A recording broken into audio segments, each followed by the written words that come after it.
ಯಶವಂತ್ ಇವಾಗ ಆಂಕರ್ ಅಲ್ಲ, actor.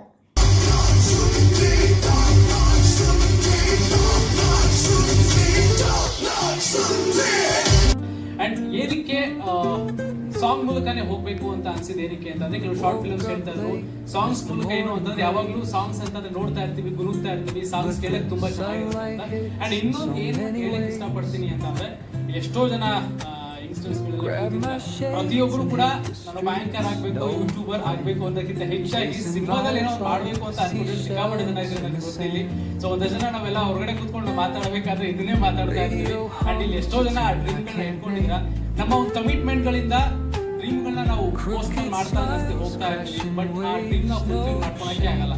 So ಹೋಗ್ತಾ ಹೋಗ್ತಾ ವಯಸ್ಸಾಗ್ಬಿಡುತ್ತೆ, ವರ್ಷಗಳು ಕಳೆಯುತ್ತೆ, ಬೆಳಿಗ್ಗೆ ಕೂದಲು ಬಂದ್ಬಿಡುತ್ತೆ, ಎನರ್ಜಿ ಡೌನ್ ಆಗುತ್ತೆ. ಅವಾಗ ಒಂದು ಗಿಲ್ಟ್ ಕಾಡುತ್ತೆ ನಮಗೆಲ್ಲ. ಎಲ್ಲರಿಗೂ ನಮಸ್ಕಾರ. ಫಸ್ಟ್ ಬಂದಿದ್ದ ರೀಸನ್ ಯಶವಂತಗೋಸ್ಕರ. ಕಂಪ್ಲೀಟ್ ಪೋಸ್ಟ್ ಪ್ರೊಡಕ್ಷನ್ ಮತ್ತೆ ಕ್ಯಾಮರಾ ರೆಂಟಲ್ಸ್ ಹಾಗೆ ಒಂದು ಸ್ವಲ್ಪ ಎಸ್ ಜಾನ್ವಿ ಅವರೇ, ಟಾಪ್ ನಾಚ್ ಸುಂದ್ರಿ ರಿಲೀಸ್ ಆಯ್ತು. ಹೇಗೆ ಅನ್ನಿಸ್ತು? ಯಶವಂತ್ ಅವ್ರನ್ನ ಈ ಲುಕ್ ಅಲ್ಲಿ ನೋಡಿ ನೀವೆಷ್ಟು ಇಂಪ್ರೆಸ್ ಆದ್ರಿ? First of all congratulations Yashwant, ತುಂಬಾ ಅಂದ್ರೆ ತುಂಬಾ ಚೆನ್ನಾಗಿ ಬಂದಿದೆ. ಟಾಪ್ ನಾಚ್ ಬಗ್ಗೆ ಮಾತಾಡ್ತೀನಿ. ಅದಕ್ಕಿಂತ ಮುಂಚೆ ಯಶವಂತ್ ಅವರು ಒಂದು ಡಾನ್ಸ್ ರೀಲ್ಸ್ ಮಾಡಿದ್ರು.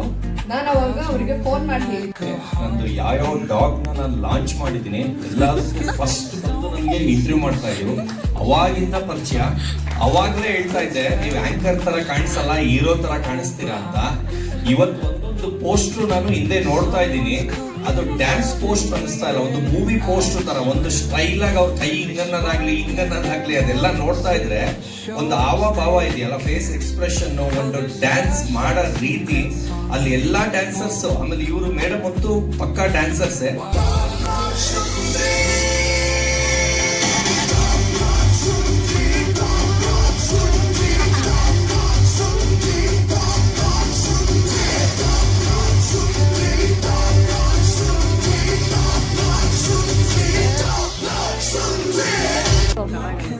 ಆಮೇಲೆ ಅಷ್ಟೇ.